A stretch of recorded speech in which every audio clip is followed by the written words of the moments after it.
I made the whole Hawaii video, and I talked all about Oahu, barely mentioned Molokai, and didn't tell you guys anything about what to do if you go to Molokai. Hey everybody, welcome back to my channel. Kelly Carroll here, some of you know me as Kuzi, and I make new videos every Friday. Molokai was such a highlight of my trip to the islands because I had no idea what Molokai even was until Bryce told us about it. Bryce is living on Oahu locally.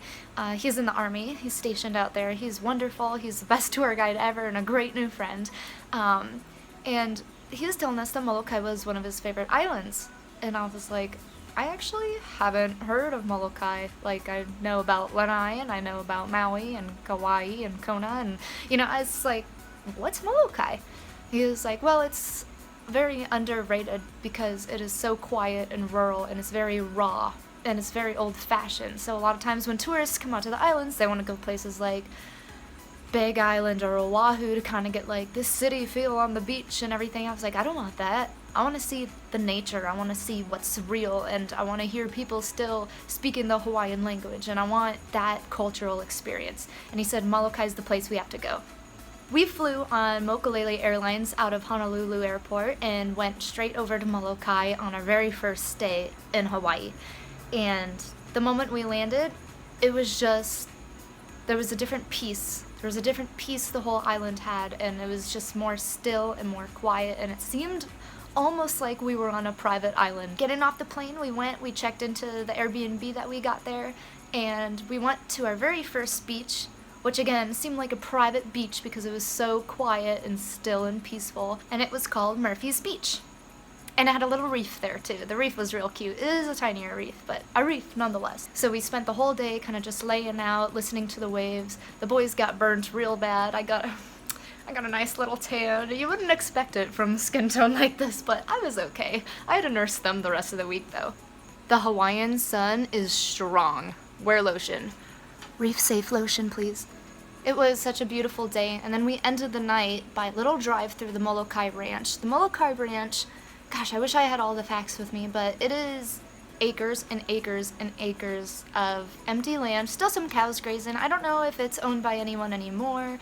It was a while back owned by some Australians who tried to buy out the whole island, and the locals didn't want that because it's their island, and I think the Australian farmers, entrepreneurs, the Australian owners ended up, I don't know if they evacuated it or sold it, but they left it there, and now it's just acres and fields of empty grassland, and it's kind of beautiful. It looks like it's been untouched for years and years and years. And we got out and we walked around some places around the ranch, and there are some beautiful forest reserves out by that area. Kanemitsu Bakery, they do things, I don't know what nights of the week it is, you're gonna have to find out. But it's kind of a little hidden gem of the island, and at night, I think between like 11 p.m. and like 12 a.m. or 2 a.m. or something, they make hot bread. These massive loaves of warm, fresh bread, and you can get it stuffed with anything from butter to cinnamon to jellies to fresh jams. It's like the perfect dessert and breakfast. There's these massive loaves, if they gotta weigh like 5 pounds, and they could last you the whole week if you let them. Mine almost did. But definitely a cool thing to do when you're looking for something to do late night on the island. There's no party scene, but that, I mean, bread to me is a party. I don't know about you guys. Molokai Forest Reserve, beautiful. Waikolu Valley, beautiful. There's so many valleys and trees and plant life on this island. It's just like, you could just walk for miles and miles and miles and you just don't get tired of the scenery. In fact, that's what we did at one point. We went on a 14-mile hike. That was either the Halawa Valley or the Waimanu Valley, but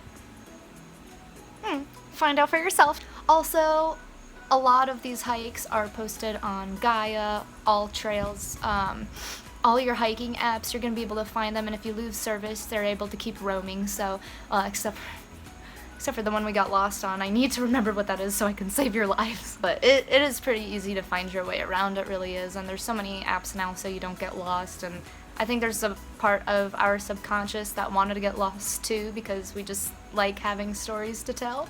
The Kaunakakai Harbor, beautiful harbor to take a drive down. You can park your car and just sit on the edge of the It's not like a pier, it's like a long road straight out into the water, and you could just watch the sunset straight into the ocean on the west side. If you want a good sunset, Kaunakakai Harbor, go there. There's the Kalaupapa Peninsula. The Kalaupapa Peninsula has a very interesting history to it. It is, I believe, the last leper colony in the world, and that's an awesome story to look up too. Again, I don't want to do any spoilers, and I want to highly encourage you to go there on your own, but it's very private, closed off. If you're traveling or even living on the island, you can't get in unless you're already in. It's a very protected site.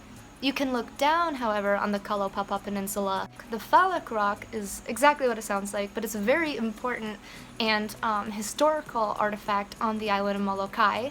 The story behind it is super interesting. Again, I don't want to do any spoilers, but I'm sure you could just look it up, but I want you to go there instead. Halawa Valley and Halawa Valley and Halawa Beach.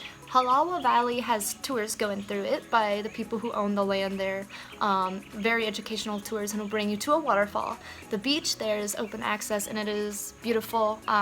They just ask, please, if you bring anything in, pack it out like you would any beach or on any hike, because we leave no trace. The beach is stunning though. You got the cliff side on your right, and you look out and you're facing all these beautiful volcanic boulders, and then the ocean waves are just crashing in. It's the place to go. It's a cool sight to see, okay? I think that's pretty much everything that we did on Molokai. Again, it's just a beautiful, quiet, private paradise. It is an escape from the hustle and bustle of life, and you kind of just forget about everything for a while. It was the most peaceful experience of my whole Hawaii trip, and the most cultural one as well. I think if I didn't go to Molokai, I wouldn't have the amount of respect that I had gained for Hawaii and its culture and its history.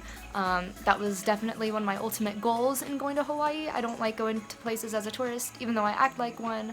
My ultimate goal is to learn. Molokai was an absolute blessing in that factor. An island that I knew nothing about, and then by the time I left, I felt like I knew everything I wanted to know.